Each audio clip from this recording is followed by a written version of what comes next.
We have some Apple news for you. Let's go. All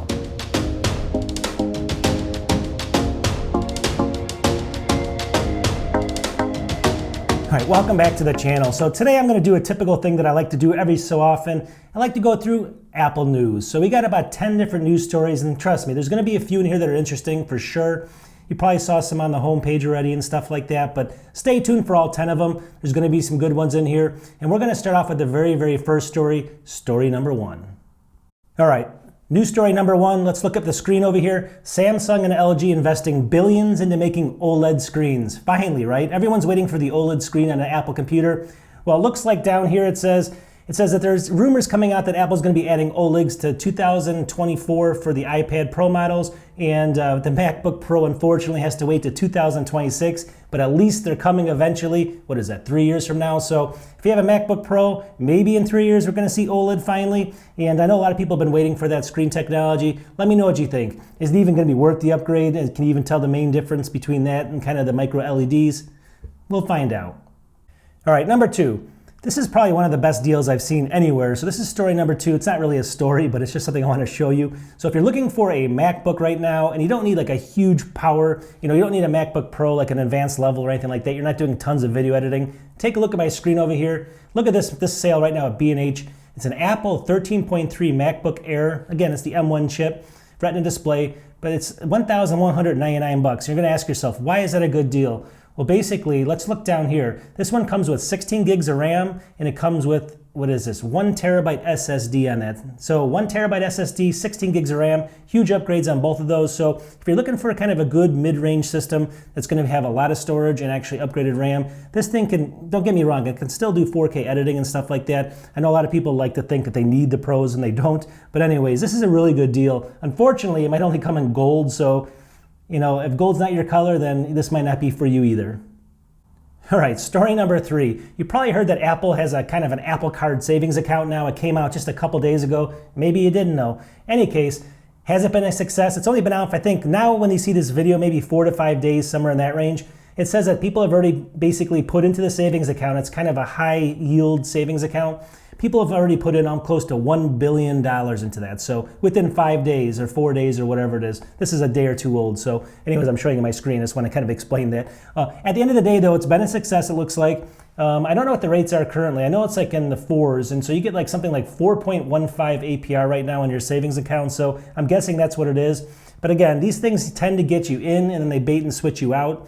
I use things like, there's other ones out there. I mean, there's, obviously Goldman Sachs. There's going to be something like Ally. Those usually have pretty good accounts too as far as the saving rates, and they don't change that often. This one in particular, we're going to have to see if it changes on you. But so far, so good. Apple has over $1 billion deposited in 4 days in those savings accounts.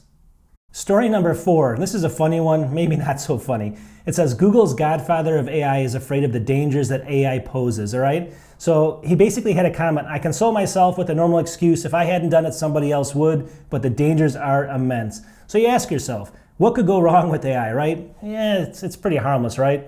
Well, it can only take everyone's job in the world, basically, or at least 50% of them, and cause pure chaos, right? It can only make people that talk to these machines think terrible thoughts in their heads and think they're talking to a human being and actually take over kind of people that are in those kind of vulnerable positions and stuff. That's not too bad, right? What else can it do? It can only be used for war, where it can tell exactly how successful it's going to be so that they can launch more wars in the future. No, that's not too bad. And it goes on and on and on and on. So overall, you can see what this guy's saying. It's really bad, and it's only going to get worse, right? So what do? If you put a stop to it, other countries won't, right? So if you put a stop to it, then you'll have other countries around the world just trying to advance it, and you're going to fall behind and behind further. So at the end of the day, this is something we got to keep an eye on, but so far, not so good. All right, story number 5, it's the 15-inch MacBook Air that's coming out. And just a couple updates on this. It says right here that Apple plans to announce the rumored 15-inch MacBook Air at WWDC. And let me see, when is that? I don't know exactly when that's coming out, but it's coming out fairly soon. And again, this is going to be by Mark Gurman. You know, the people that always have these rumors, they're right 30% of the time. I wish I had that job, right? Anyways, you look in here and he says, the one thing that I saw right away is it's going to only come out with the M2 chip, not the M3 chip. So if you're waiting for that kind of M3 chip coming out, you're probably not going to get it on the 15-inch. And it makes a lot of sense because if they did that, it's going to cause a lot of problems with some of the back models. So long story short, it looks like it's going to be the M2 and the 15-inch MacBook Air, and the cost is going to go up a little bit. It also says in here that the design is not going to change at all. It's going to look exactly like the 13-inch, just bigger. Story number 6, just an interesting one. It says Apple Safari again overtakes Microsoft Edge as the second most popular browser in the world, or desktop browser in the world. So if you look down here, this is from Mac Rumors.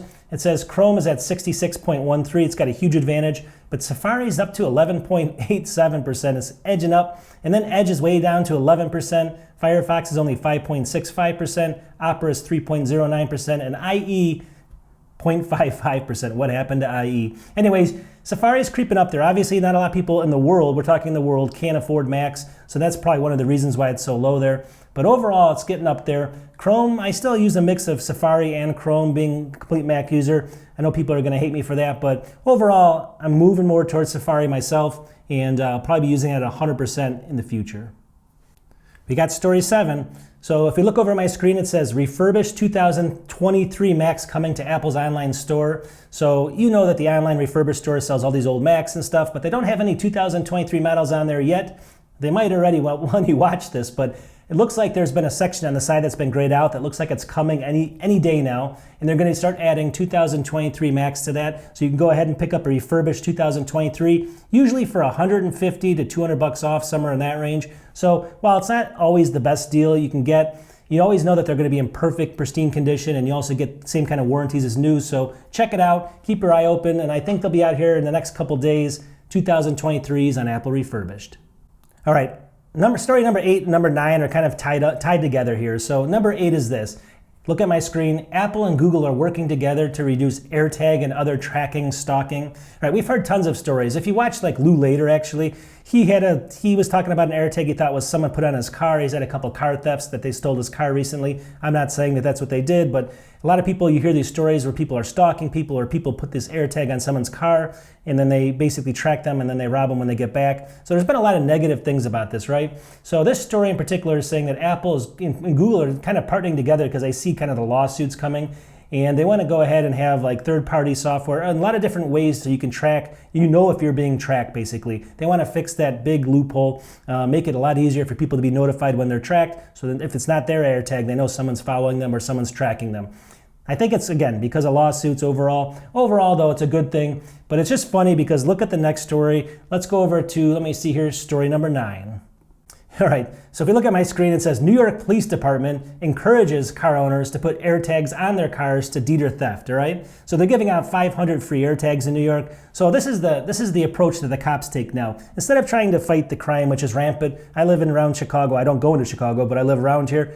The crime is out of hand, right? In New York, it's just as bad. So here we are, the cops, instead of just arresting the people and keeping them in jail indefinitely because they've had 16 felonies, right?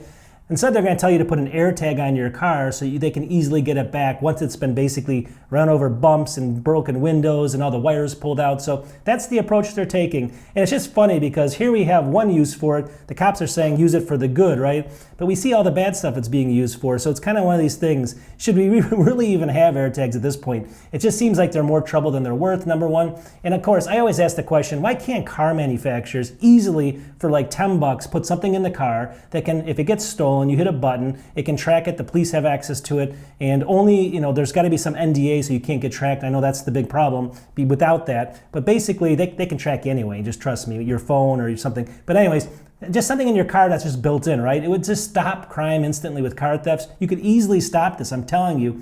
Instead, we got to go back and forth with AirTags now. It makes no sense. All right, story number 10, and this is something that I always wonder, am I really interested in this or not? Anyways, look at my screen. It says Apple Hearing Study 2023, 1 in 3 adult Americans exposed to excessive noise, all right? 33% of us have excessive noise.